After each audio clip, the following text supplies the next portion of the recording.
Jananam sukadham maranam karunam milanam maduram smaranam karunam kalavashadiha sakalam karunam samayadipate akilam karunam. Good afternoon, everybody, the Excellencies and ladies and gentlemen. Thank you for being here. Good afternoon, Sadhguru, and good afternoon to Your Excellencies and distinguished guests, and to all the meditators who are watching on the internet right now. I'm so grateful to be here, and it's such a privilege, really, to be here. My name is Maxwell Kennedy, and I learned how to meditate from Sadhguru a few years ago. So we're here at the United Nations, and there are maybe 40 or 60 ambassadors here and 70 different countries and 7,000 people, and we're here to talk about sustainable development. So why did you start with a chant? The chant is an invocation. An invocation means to perform different types of activities. We need to have our energies in different ways. Otherwise, most people have become competent in one way or the other. But if you ask them to do something totally different, they will find themselves totally at loss. This is simply because their energies get directed in one way only. An invocation means you kind of make yourself malleable in such a way that for every different type of action, you need your energies in different parts of your system, and you are able to graduate that, calibrate that in such a way to perform that specific activity. So when I sit here, what we need to do is different from what I was doing when I was walking down here. So this is just calibration using sounds. If we have to know the meaning, it's talking about how birth is sweetness, but death is compassion. It's a relief. We may think death is a terrible thing, but aren't we glad that someday we will die? Suppose we could not die, that would be terrible, isn't it? Suppose we can't die at all. And above all, it is talking about yoga in the sense, the chant is describing yoga as a way of transcending time. When we say transcending time, right now we have a sense of time only because we are so identified with our physical nature. Suppose we did not have a body, we would not have any sense of time. Our body is keeping time. Everything that is time is cyclical, but yoga is a dimension which wants to transcend, which helps you to transcend these cycles and make a journey beyond cyclical nature of life, which is the nature of physical existence. Thank you. I had a teacher at Harvard who was a medical doctor, and he told me a story that when he was a young doctor, he went down to Mississippi, and he saw children there in the United States, this is in the mid-1960s, who were starving. And after that trip, he went to Washington, D.C., and he tried to meet a group of senators, and he went to one after the other, and none of them would talk to him. And on Sunday afternoon, he got my father's phone number at home. My father is Senator Robert F. Kennedy. And my sister Carrie, who runs the Robert F. Kennedy Memorial, is here right now, and my wife Vicki. But he got my dad's number, and he called, and it was Sunday. My dad's with the children, and he said to him, well, all right, why don't you come over and we'll talk. And after they spoke, my dad went to Mississippi, to where this doctor had gone, and when he came back, he wrote this, he said these words, and there are others. On the back roads of Mississippi, where thousands of children slowly starve their lives away, their minds damaged beyond repair by the age of 4 or 5. In the camps of the migrant workers, 500,000 nomads, virtually unprotected by collective bargaining or social security, minimum wage, or workman's compensation, exposed to the caprice of fate and the cruelty of their fellow man alike. And on Indian reservations where the unemployment rate is 80%, and where suicide is not a philosopher's question, but the leading cause of death among young people. So after that trip, my father went back to the Senate, and he worked with a group of others, and they created the first food stamps program in the United States. And that is kind of the development model that I'm used to. So when I look at the Sustainable Development Goals of the United Nations, my immediate reaction is to think, are the Addis Ababa Accords going to fund this or not? But you have a different approach. Can you talk about yoga in that context? So when we say Sustainable Development Goals, we are talking about human well-being, addressing human well-being as 17 different issues which concerns poverty, nourishment, health, women's issues, environment, these kind of things. Essentially, we're talking about human well-being. How can you transform the world without transforming individual human beings? This is the effort that's going on in the world for a long time. We want to transform the world, but we are not aiming at individual human beings. The world is just a word. It is just you and me. If there is no transformation in you and me, if there is no change in the way we perceive, experience and think, feel and act in this world, how can you change the world? So we can pump in money, we can have projects, they will all go up and go down. But only if we transform individual human beings on a large scale, only then there will be true transformation. This is why yoga becomes a significant thing. Today, the United Nations taking up this International Yoga Day is a very important step. I would say it's a revolutionary approach, because without transforming individual human beings, you cannot really transform the world, because there is no such thing as in reality. In reality, there's just you, me and someone else. If all of us change, the world has changed. If we refuse to change, we will be only talking about it. I've been to any number of international peace conferences, and everybody's talking about world peace. In one of these conferences, where there were 17 Nobel laureates, I asked them a simple question: Is it true that all of you are truly peaceful human beings? Can you put your hand on your heart and say, I am peaceful? They admitted, no, Sadhguru, we don't know how to be peaceful, but we want the world peaceful. How is that possible? What you see as the world is just a larger manifestation of who we are. Sadhguru, you can see all around the world, in Brazil, in the United States, in LA where I live, people are doing yoga.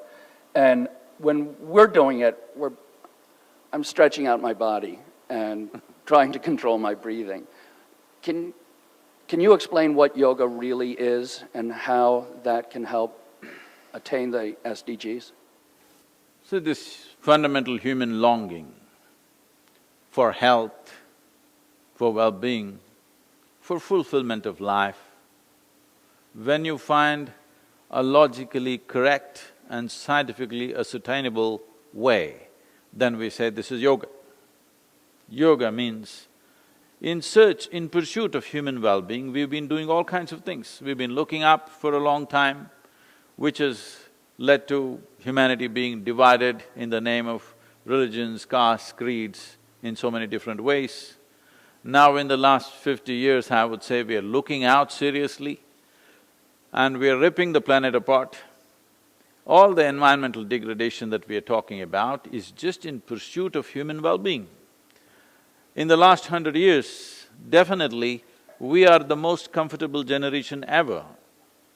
But we cannot say we are well, because we are not really well. People are not happy, people are not peaceful. That is not happening because we have not addressed the inner nature.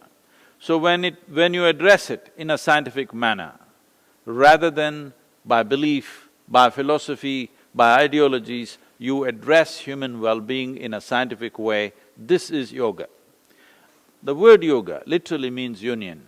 When we say union, what we're talking about is, we're talking about a scientific way of obliterating the boundaries of your individuality. When I say a scientific way of obliterating the boundaries of your individual nature, what this means is, right now as we sit here, this is me, that is you, distinctly clear. But we're breathing the same air, we are a product of the same earth. What you call as myself is just a pop-up on this planet and it'll pop out. But in this little bit of time, we have divided this in such a way that we can't meet. Yoga means you obliterate these individual boundaries, not intellectually, not by belief, not by ideology, but as a living experience. We launched this was there on the video, we launched a very large-scale environmental project in southern India. The fundamental for this came from this. This happened to me when I was in the university, and recently, about 8 years ago, when I happened to be in my hometown, and after a very long time, one of my English teachers came up to me and said, "Now I understand why you would not let me teach Robert Frost." I said, "Ma'am, why would I not let you teach Robert Frost? I like Robert Frost." She said, "Don't you remember you didn't let me teach Frost?" Then I remembered. She came one day, till then we were reading only English poets. She came and introduced the American poet and she said, "Robert Frost, such a great man," and then she started off, "Woods are lovely, dark and deep." I said, "Stop." I said, "A man who calls a tree a wood, I don't want to listen to this guy." She said, "No, this is a very great poet." I said, "I don't care how great he is, he calls tree a wood.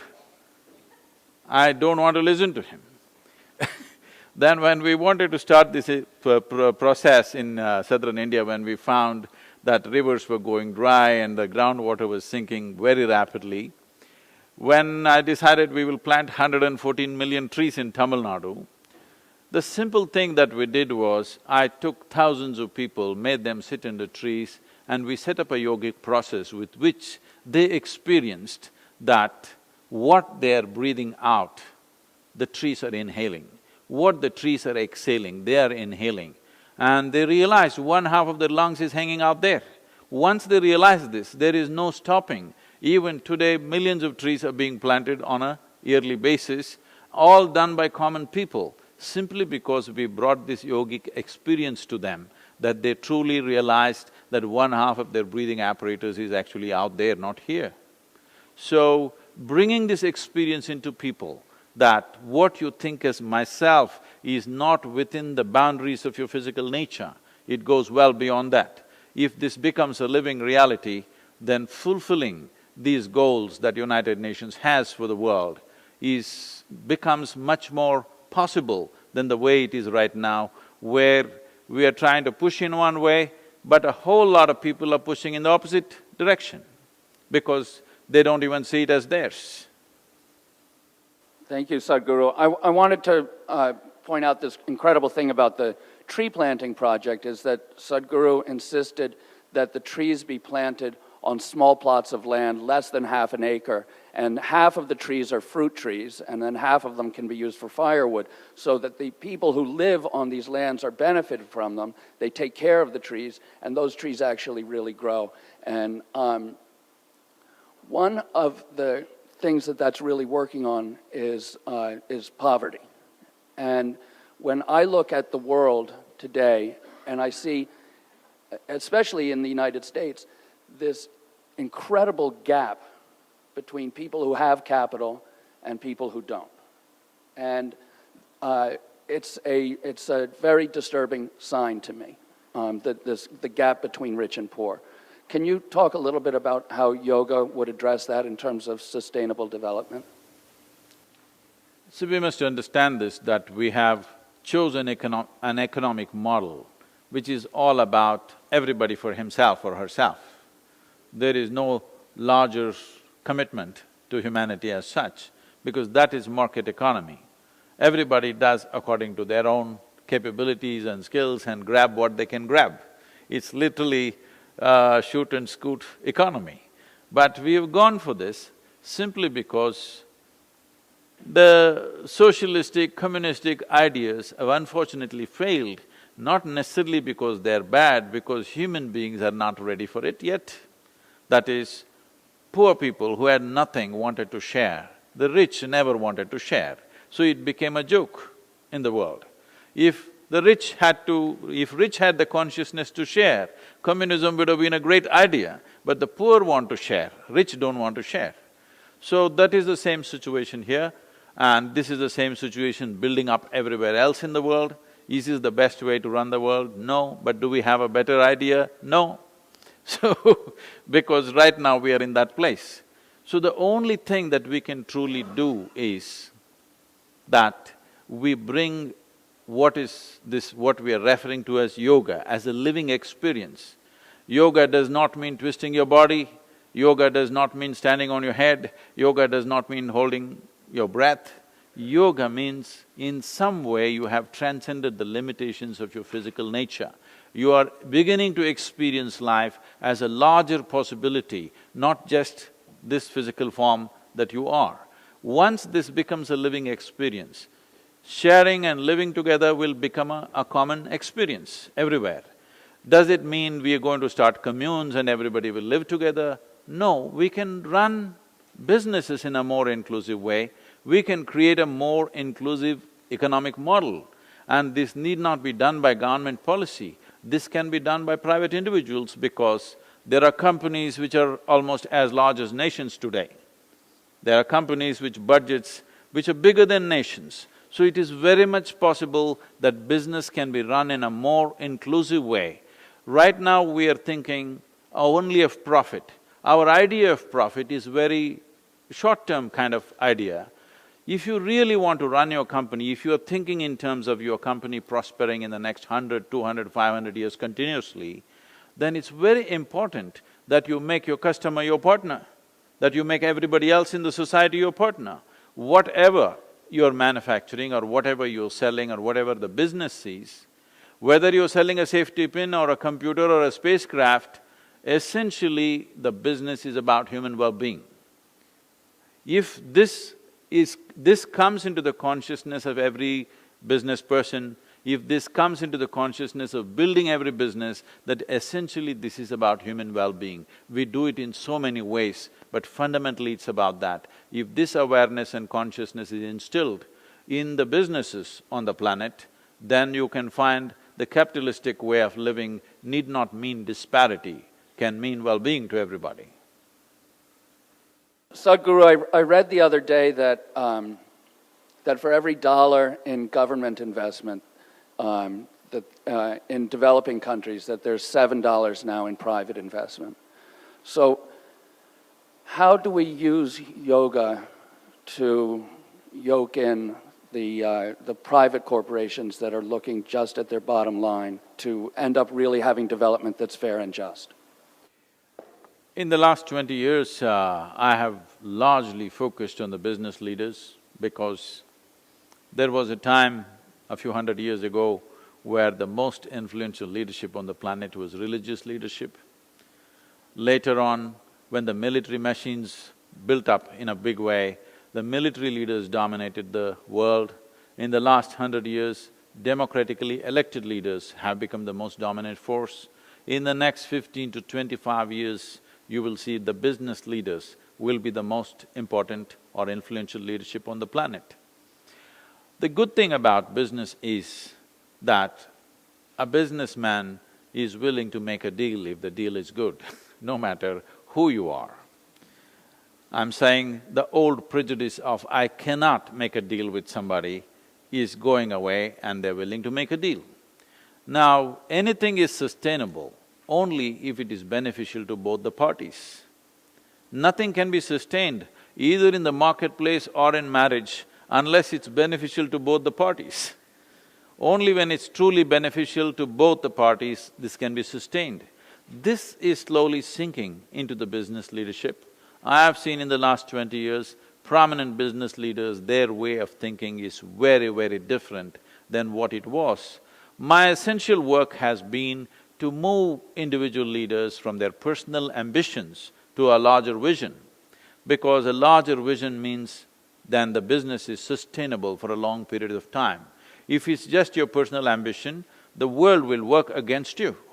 If you have a larger vision, the world will work with you.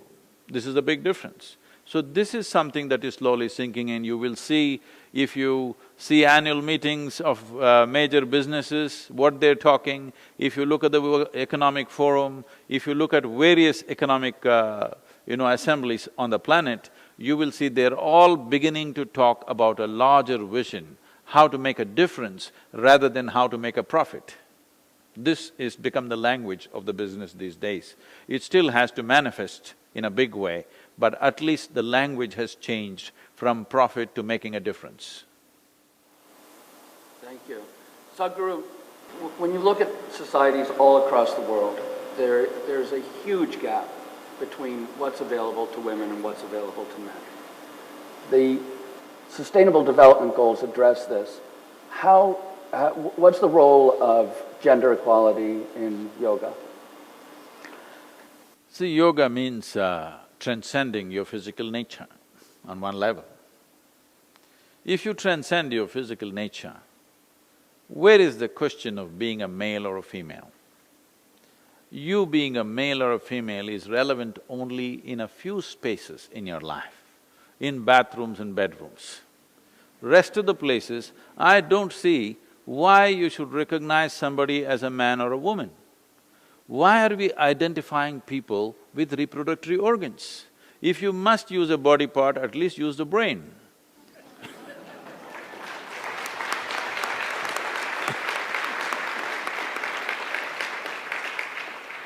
I think a small gender difference that is there between us to fulfill a certain aspect of our life is being stretched too far. I think this is from another period where it was not possible for a woman to participate because of variety of physical situations in the world.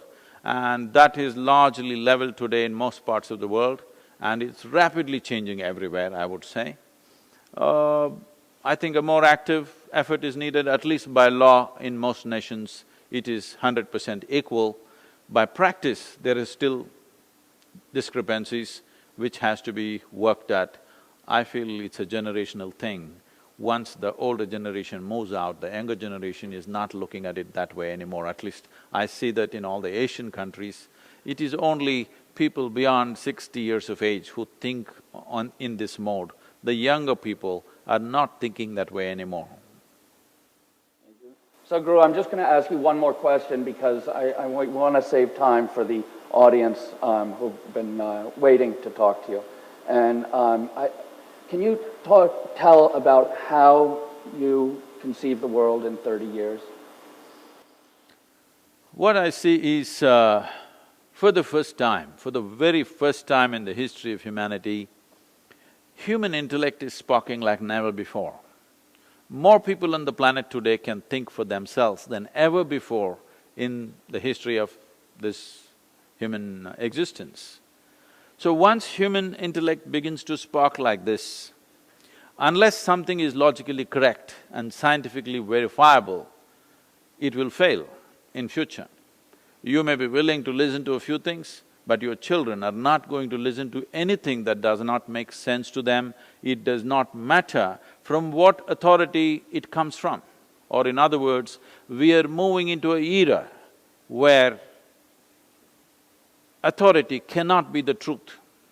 Truth will be the only authority in future. We are getting there because everybody is beginning to ask questions and people are not afraid to ask questions anymore. So this is bound to happen.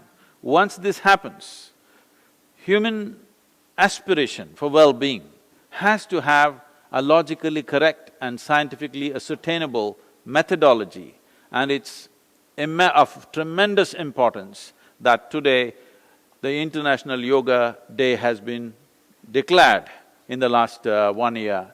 It was mooted by the Prime Minister, but it was almost like the world was waiting for it. As they mentioned, 177 countries, never before in the history of United Nations, all of them agreed upon one thing as they agreed upon yoga. It looked like they were waiting for it. Yes, the world has been waiting for a scientific and a logically correct solution for human well-being. The aspiration for human well-being will not stop. Unless we provide a proper scientifically structured methodology, then people in terms of well-being will move towards chemicals. This is a grave concern in the world. The number of people moving towards alcohol and drugs in the last 25 years must be maybe 500 to 1000% more than what it was 25 years ago. This is mainly because in pursuit of human well-being, there are no logically correct answers to their questions. That is the reason why human beings are seeking these kind of solutions. Unless we provide this, this is a natural progression.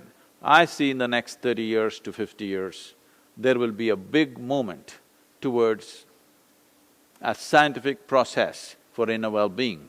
And this is the right time to be here at this forum and this yoga becoming a worldwide thing. We must understand yoga is not an Indian thing. If you want to call yoga Indian, then you must call gravity European, okay?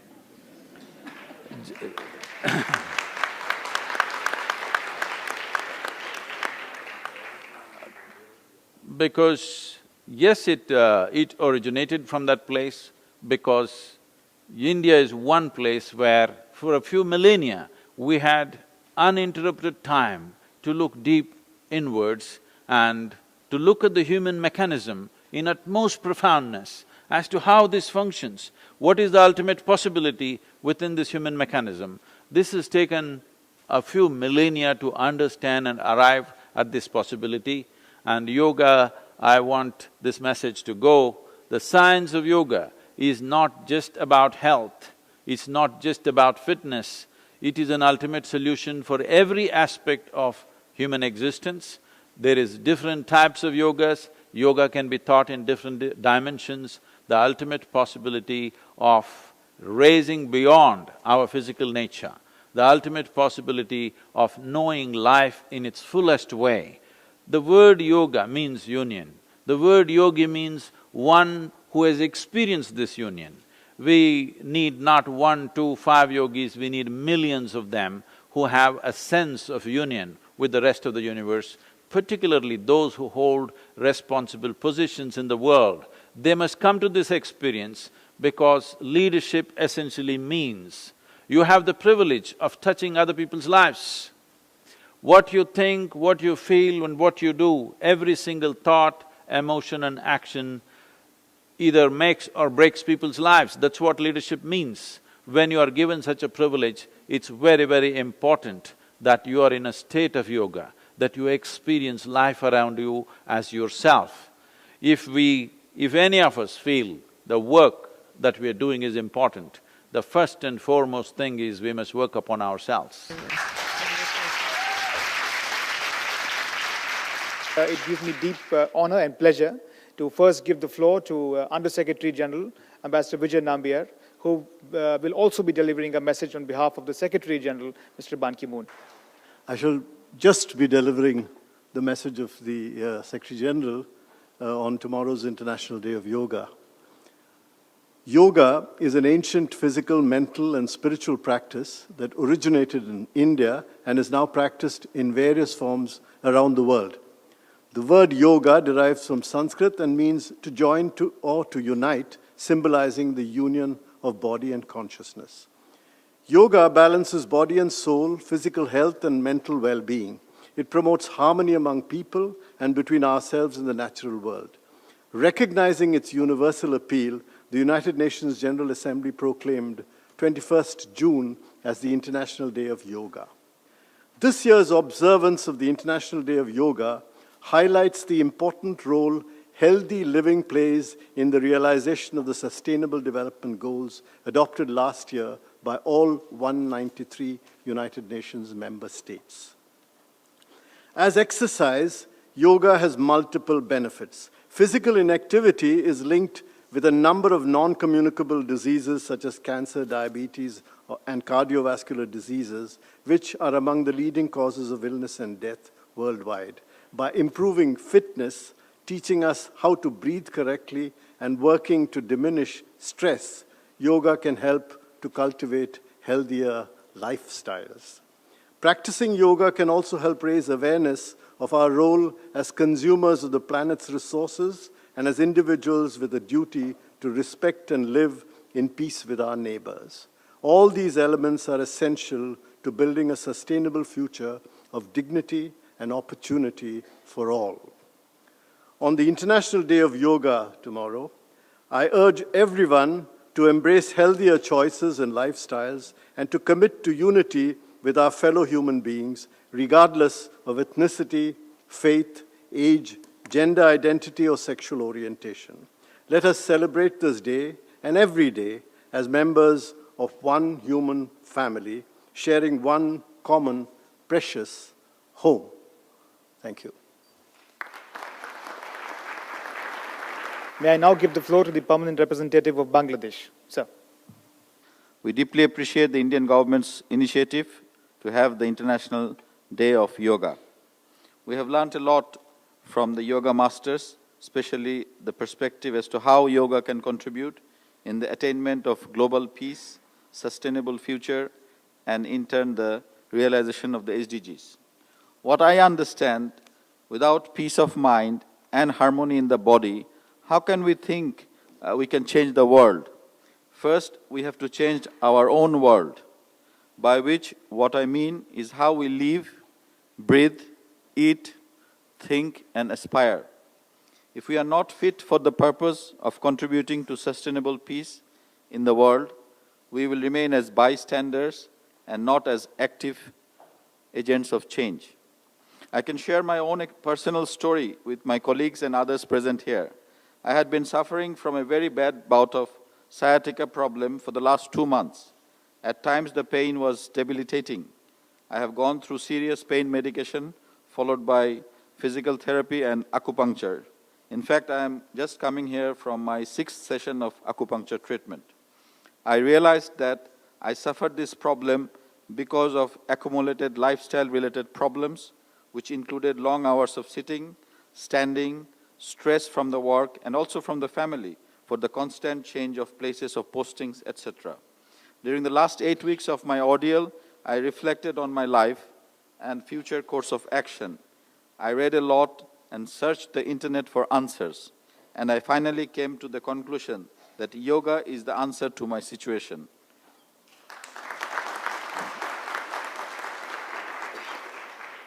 Although I did some yoga in my college days, my biggest mistake was that I discontinued that.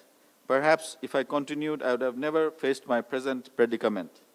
Now, the Bhujangasana or cobra position, which is also known as Mackenzie something, is critical for the health of my spine. There are many other asanas or positions which can help me get my strength back as I feel a little better and able to practice those. The asanas will not only help gain my physical strength, but it will contribute to my mental strength through the meditational aspects of yoga. I thought I will share my most recent experience so that others like me in similar lifestyle situations can also learn and prevent the situation that I am in. Let's do yoga every day and not just one day in the year. Thank you. May I now offer the floor to the distinguished permanent representative of Georgia. Excellency. I was thinking about asking questions, but in fact, it's not as much as asking questions, but how what you told us echoes in all of us. And it really does, because what we take from here, from all this wonderful conversation that we just had, is how complex things are indeed very simple if we indeed try to. As a person who is really honored and humbled to be here as a representative of my country, who was one of the 177 who co-sponsored Yoga International Day, I'm also a practitioner, or rather a very bad student to the school that I'm attending. That school is called Yoga in Daily Life, which is in the United States, in many parts of Eastern Europe particularly, but headquartered in Rajasthan, in Kathu, led by Vishwaguru Sri Swami Maheshwaranandaji. And what I learned from my personal experience, because after all, the oneness is sharing these personal experiences also, is what Patanjali said, that it's about having your mind free of disturbances. And if we indeed attain to be free of disturbances, we find peace with our mind that can really transcend and somehow start this chain reaction of peacefulness and oneness that we all long for, particularly in this organization. I'm glad that we have so many colleagues by now, or calling from Bangladesh. My good friend who sits next to me is also avid yoga practitioner, and many. And it is indeed probably high time what you just mentioned when Prime Minister of India said that we needed International Day of Yoga. It came indeed on a right time, and I'm glad that I was here on the right moment and right time. Thank you for your presence here. Thank you for your blessing. And indeed, if we try to, I think we can really attain that we are without disturbance, and we find this oneness and unity, and we tick those 17 goals one by one. And I really hope to, and I'm looking forward to that day when we will no longer have this beautiful poster behind you, because we will have that completed. Because SDGs, in a way, to me, is somehow a manifestation of our common failure too, that we have to talk about SDGs. But it's good that we are starting to talk about it, and we are making it happen. Hopefully, and I believe in that, yoga will create that oneness that will permeate our work in this organization, in this chamber, and otherwise. Thank you very much. Om Shanti. I now offer the floor to the distinguished permanent representative of Liechtenstein. Excellency, you have the floor. I came from the probably most non-spiritual angle possible to yoga. I was essentially dragged against my will 17 years ago by a then girlfriend into yoga class, and I viewed myself as this big soccer player and cyclist and all these other things, and thought really this is not for me. And to my credit, I had to say already after the class, well, there is something there. And that is something that is worth exploring. And I've been doing yoga ever since. And if there's one thing that I believe I will be doing until the end of my life, it is yoga. Because everyone can do it. Every person of every age, of every state of health, really. Yoga is for everyone, which is, I think, one of its wonderful qualities. The other thing is, even if you come from that non-spiritual place that I came from, you realize over time that something happens with you, and that there is for me today no other way of connecting with myself, with my mind, with my body, the way I can in yoga.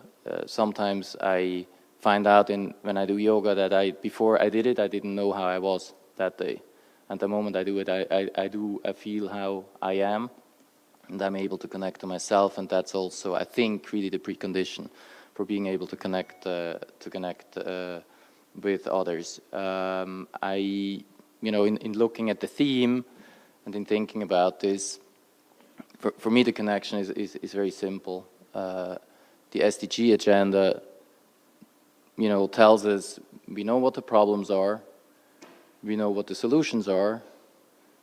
We have to simply change our ways to get there, and then we can do this together. And I think this is where yoga can make a huge contribution. If you think it's not for you, try it one time. And I think it will be for many of you. Actually, I think it is for everybody. And one of my, small moments of happiness in life today is to take a person to yoga, because that just makes you happy.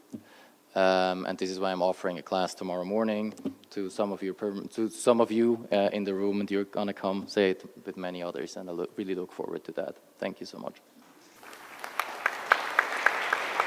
For now, I have the honor to recognize another yoga master we have with us. In fact, Yogamata Kaiko Aikawa has joined us for this event all the way from Japan.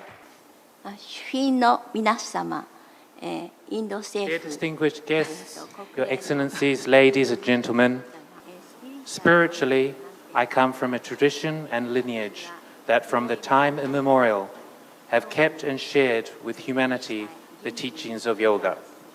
Yoga is a science that, especially with meditation, facilitates the harmony of the body, the emotions, and the mind. When these elements are in harmony, the individual becomes calm and peaceful in his heart. If the individual is calm and peaceful in his heart, this permeates in the community and thus in the world.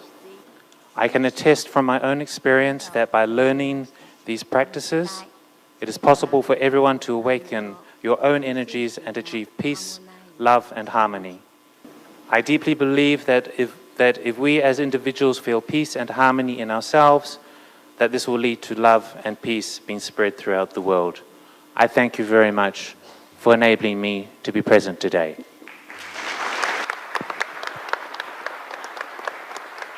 Thank you, Yogamata, for that message of love. May I now offer the floor to the distinguished permanent representative of Nepal. I come from Nepal, from the eastern hills of Nepal, a place, an environment which is extremely conducive for yoga, and I also come from a family and community practicing yoga.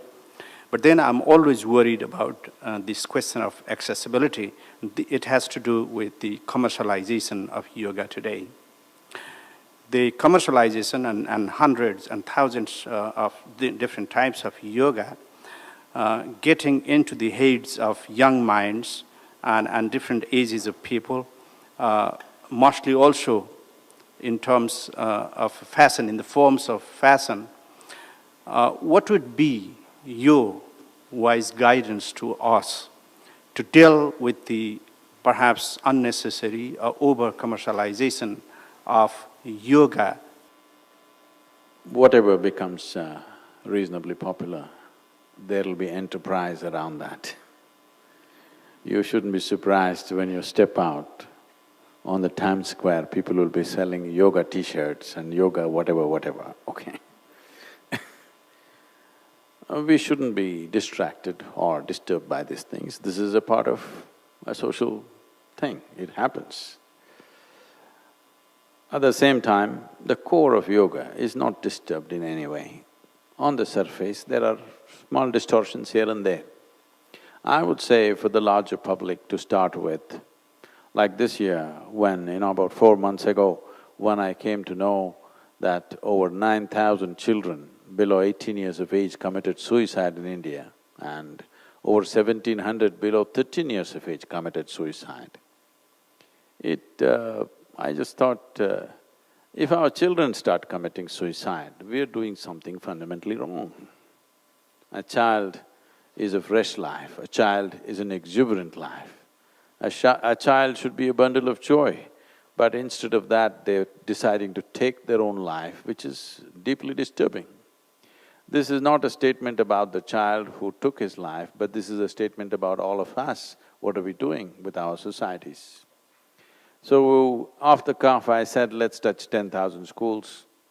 But today, with the cooperation of various state governments, we are touching nearly 30,000 schools, over 20 million children. Why I'm saying this, why this has become possible is because we are offering what is called as Upa-yoga. Upa-yoga means pre-yoga or sub-yoga. Why this effort towards Upa-yoga is, if you offer yoga, however innocuous the practice may look to start with, it has a spiritual dimension to it. Transmitting spiritual dimension to an unconscious population who are not ready for it, and without a certain level of expertise in the teachers, could be responsible over a period of time. So, we are teaching Upa-yoga, which has mainly physiological and psychological benefits, and here you can't do anything wrong, it's on the video. All the teacher has to do is make corrections and make sure people are not doing it wrong. I think it's a good way to spread yoga in the world is through Upayoga. Upayoga, the word Upayoga in Indian languages today has acquired the meaning of being useful, but actually it originates from this, that it's a pre-yoga or sub-yoga, or a startup yoga it is. And it's best to start that way with large populations, because when you start off an unconscious spiritual process for people, many of them may not be ready for it, even if it's a good thing. Even if good thing happens to you when you're not ready for it, things may not work very well.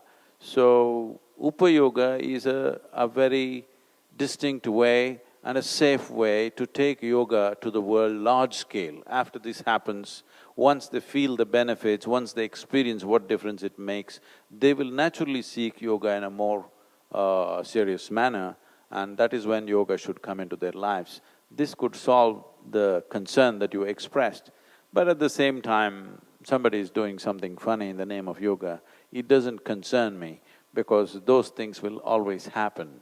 But it's good that even commercial establishments are talking yoga. This means it's really on.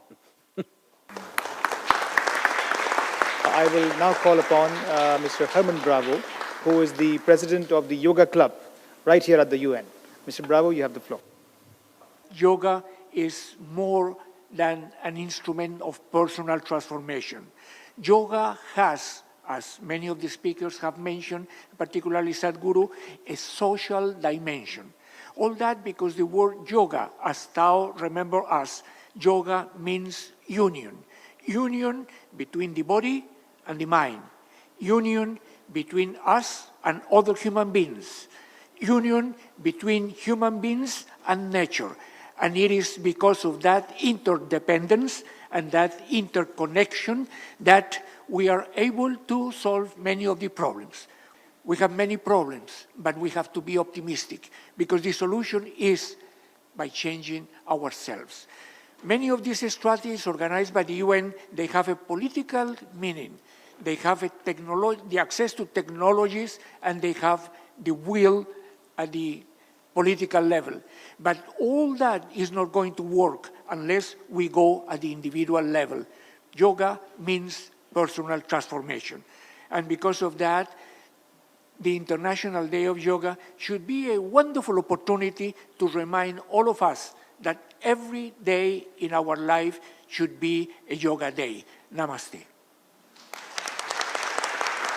Thank you. I now give the floor to Ms. Neta Menabde, who is the Executive Director of the Office of the World Health Organization here at the United Nations. Ms. Menabde, you have the floor. It's a great pleasure and an honor to attend this celebration today. And indeed, this is a very unusual event for the United Nations, because it is deeply reflective, and it's not composed of prepared speeches that people deliver in a more formal way. It actually moves all of us here to think deeply of what is being said, what is being done, what is being conveyed by you here, and how we can individually and collectively respond to this call of the International Yoga Day. I have spent 5 years of my life in India before coming here in New York. And of course, for me, it's something very special to be here today at this day. And it's special because you mentioned, Sadhguru, that we cannot call or compare and say that yoga is Indian, but it comes from India. And indeed, it is India's gift to the humankind, to all over the world. And it is very special because of that. And I could see the impact of yoga practice on communities in India. So it makes a difference. And this is why this is such a great gift of civilization. The whole country in India, every quarter of it, breathes essence of yoga. And it is the civilization calm of yoga that has moved me when I was there. In my work, we are dealing with health issues. It is no news now that yoga is very good for health. But we also know now that health is no longer a standalone one of the Sustainable Development Goals. It is actually determinant for any other goal to be achieved. Therefore, yoga has a very different meaning and different, indeed, interconnecting nature, because it does help people to feel better, live better, breathe better, act better, unite better, come into interconnectedness, which is indeed essential for sustaining our planet and connects planet to people.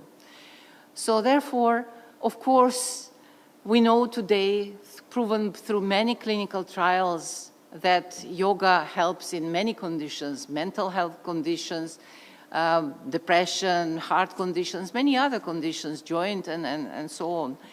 So this is not new.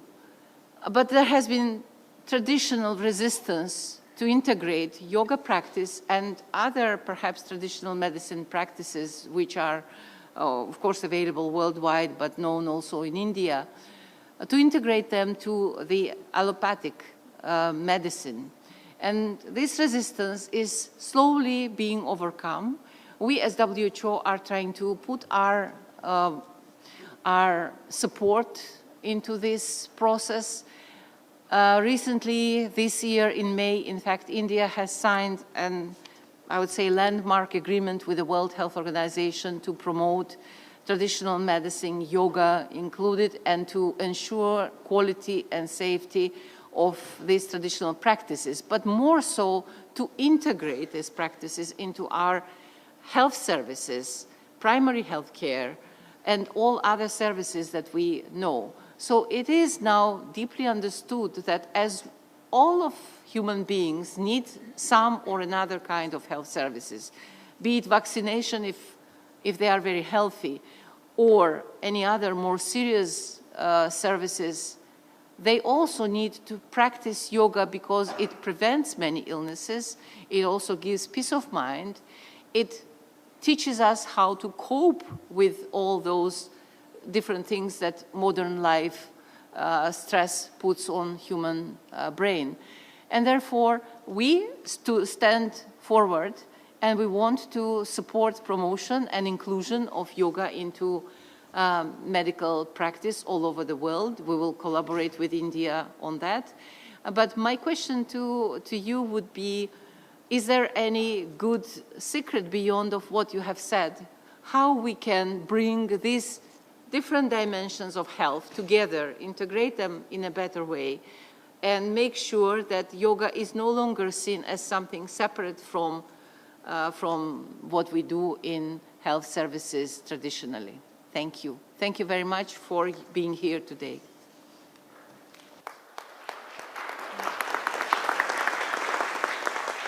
When our commitment has to shift to health, not to a particular system. People are married to a particular system most of the time, and they defend that system at any cost, no matter what. Every system in the world has something to contribute. But instead of being committed to health, we are committed to those systems. Because of this, there has been a lot of dislocation in how health can come about. So in southern India, in the rural part of Tamil Nadu, we brought this about, these 5 dimensions: allopathy, Siddha, Ayurveda, Unani and Yoga together practiced along with the naturopathy way of doing things. It has done miraculous things to the populations. We were the first pilot project by the Ayush project when it started 10 years ago. Now Ayush has become a ministry. I think yesterday or in the last week they've declared a Ayush University, which means Ayurveda, Yoga, Siddha and all these things put together. This we started almost 15 years ago, and today it is an active part. What we have done is, we have medical vans which go with an allopathic doctor and a Siddha doctor, plus we have created over 112 or 13 village gardens where we grow herbs, over 100 and odd different types of herbs in a common piece of land where people are taught how to make use of it. For small things like stomachache, headache, fever for the children, diarrhea, these kind of things, all our grandmothers knew how to treat this.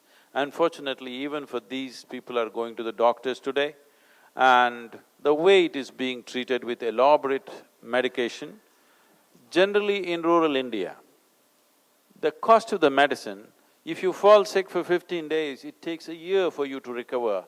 With the economics of the family, gets hit for almost a year.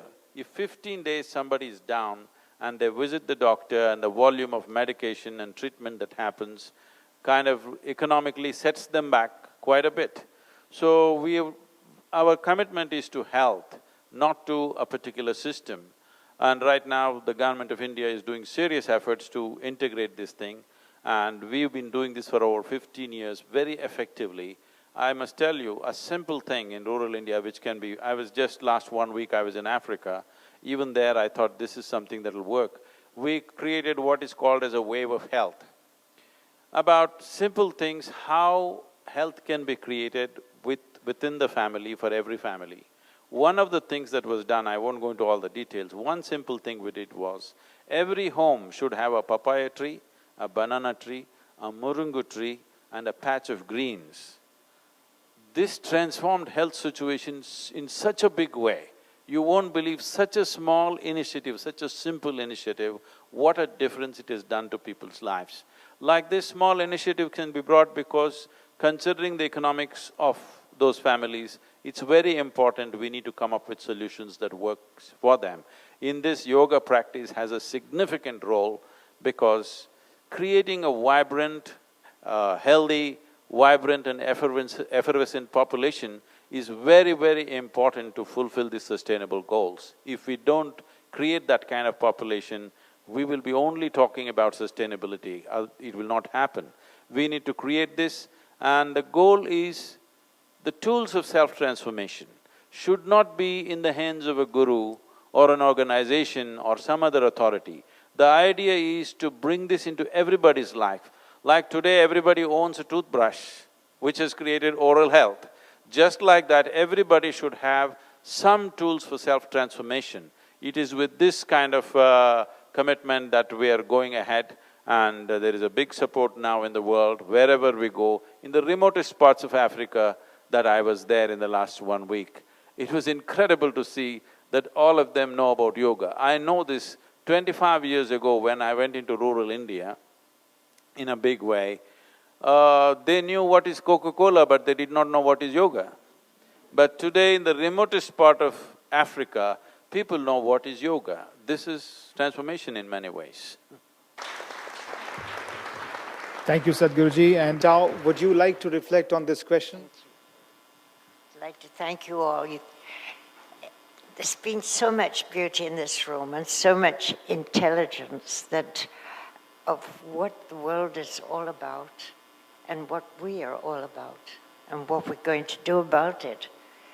And I think that it's absolutely fantastic to sit here and listen to all of the things that I've pondered for so many years and wondered about, not always finding the answers. But today was a revelation and a very special thing to happen to the whole world. In this room, you've started something that we've needed for a long time. It's out in the open now. Yoga is beautiful, but yoga is only beautiful if we use it and we make it part of our lives. I want to thank you all. I now give the floor to Mr. Rajiv Lalla, who has joined us all the way from Texas. If you could help us understand the role of a guru, of a teacher, not in the true academic sense where a STEM professor teaches me science and technology, but rather coming from humanity and that union among all of us. When you say a Sadhguru, you're saying an uneducated guru. That's what it means.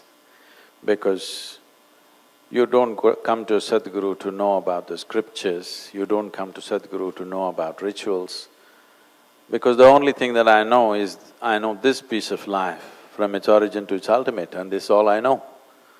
By knowing this, by inference, you know just about everything because everything is made the same way.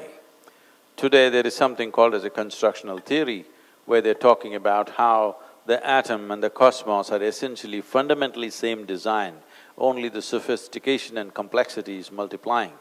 So the amoeba and you and me are made the same way, only the complexity has multiplied. Having said that, in what way is a guru relevant means you're trying to walk on uncharted terrain. Every year I trek in the Himalayas, in Nepal and Tibet. Once you go into the mountains, that illiterate Sherpa who is there, who has not been to school, but if he says right, you turn right, if he says left, you turn left. You better do that, otherwise you won't come back. You do that because he knows the terrain. The same goes for this. This is just an inner terrain. It's best to walk with somebody who's already walked the path. Otherwise, simple things will become complicated. What is next door, you will go around the world and come back to it. All this complication about, for example, today if you utter the word meditation, people think something very difficult to do. To put it simply, first of all, the word meditation, English word meditation, does not describe anything in particular. If you sit with your eyes closed, they're saying you're meditating. With your eyes closed, you can do japa, tapa, dharana, dhyana, samadhi, shunya. There are any number of things you could do. Or you might have just mastered the art of sleeping in vertical postures. It happens. So, when we say meditation, we must understand it's not an act, it is a quality. It is like you want flowers in your garden. If you want flowers in your garden, you don't have to sit there and do flower meditation. You don't have to think flowers. You have to think soil, manure, water, sunlight. Have nothing to do with flowers. But if you do those things, flowers will happen because it's a consequence. Right now, because we have gotten into this madness of being a goal-oriented society, we are interested in the flower, we are not interested in the plant. This is the fundamental that the yoga will change within you. You understand that you have to handle the process right for a consequence to happen.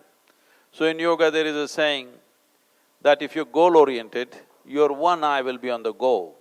That means you will find your way only with one eye, which is an inefficient way of doing things. If you use both your eyes to find your way, it's much more efficient. So, why is a guru needed? It can be done without it. I'm asking you a simple question. Even to learn ABC, the alphabet, you needed a teacher. But you could have learnt it by yourself, maybe you would have taken a lifetime, but the teacher taught it to you in a month or two. That's a big difference. So, like somebody was talking to me and they asked, what is this guru about? I said, this is the GPS, a living GPS, a guru positioning system, you know. If you want to find your way, it's best in uncharted terrain, unknown terrain, it's best to walk with somebody who's already done the terrain once or many times. Otherwise, simple things will become very complex. And it's my pleasure to recognize Ms. Denise Cotto, who is the chair of the International Yoga Day Committee at the United Nations and an executive board member of the United Nations Staff Recreation Council Enlightenment Society. Denise, you have the floor. The International Day of Yoga Committee at the UN came into existence last year in the summer after the first International Day of Yoga.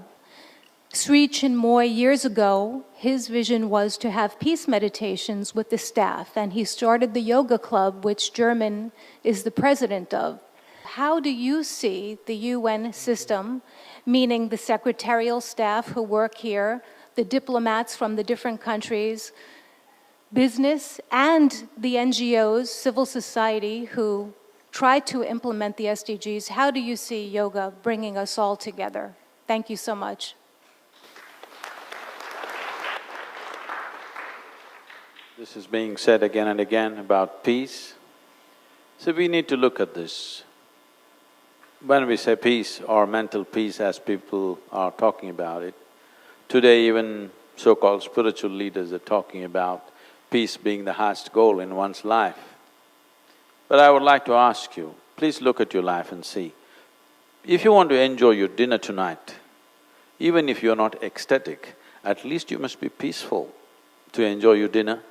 If you want to enjoy the people around you, at least you must be peaceful and happy. If you want to enjoy a walk on the street, you must be peaceful and happy, otherwise this is not possible. So what is very fundamental to… a fundamental requirement in our life, unfortunately we are pushing it as an ultimate goal of our life. To be peaceful is not the highest thing, it is the most basic requirement. If a human being cannot even be peaceful, there is really nothing that they can do. This means that you're not even able to harness your body and mind the way you should. To look at it from one perspective, all human experience has a chemical basis to it. What you call as peace is a certain kind of chemistry, what you call as joy is another kind of chemistry, blissfulness another, ecstasy another, agony another kind, anxiety, fear, stress, tension, whatever you call it. Every human experience has a chemical basis to it. We have not been taught about how to deal with this. When I say how to deal with this, as a technology, if you want to look at this as a machine, this is the most sophisticated piece of technology on the planet. The question is, to deal with this high level of technology, have you read even the user's manual? That's a question. Yoga means it is the user's manual of how to conduct this one. I would say, when you ask this question, how to bring all these diverse people together in this organization, it's best to start with the simplest process, which does not even need a specific allotment of time. This is where Upa Yoga will become useful. People can sit in their work spaces and right there they can do it 3 minutes, anytime they feel like it. It does not need a specific condition, it does not need a specific time. If they see the benefit, which they definitely will, in a matter of 2 weeks' time, they will see a distinct benefit doing it wherever they are. It does not need any kind of specific discipline or time or other conditions required for the proper yoga to be done. I think this would be a good way to integrate them, because this predates all religion. This is not about you versus me. This is why I said this is not Indian, because a science cannot be Indian. Yes, it originated from India. As Indians, we are proud of it, but it does not belong to India. The very fact that United Nations has declared an International Yoga Day means India has gifted it to the world. It does not belong to India anymore. It's not something that we have to possess and identify with. The significant aspect of my personal work has been to remove all the frills of culture that yoga had acquired through this millennia of transmission. Slowly, whatever you do in a particular culture, it will acquire cultural frills. So one thing is to take off all the cultural frills and present it as an absolute science and a technology for well-being. This is an important thing in an organization like this, where there are people from every nation, there are people from every kind of denominations, every kind of faith, every kind of beliefs, every kind of ideologies. It's very, very important that yoga is brought as a proper science, not as a cultural thing, not as an Indian thing. It's very important to do that.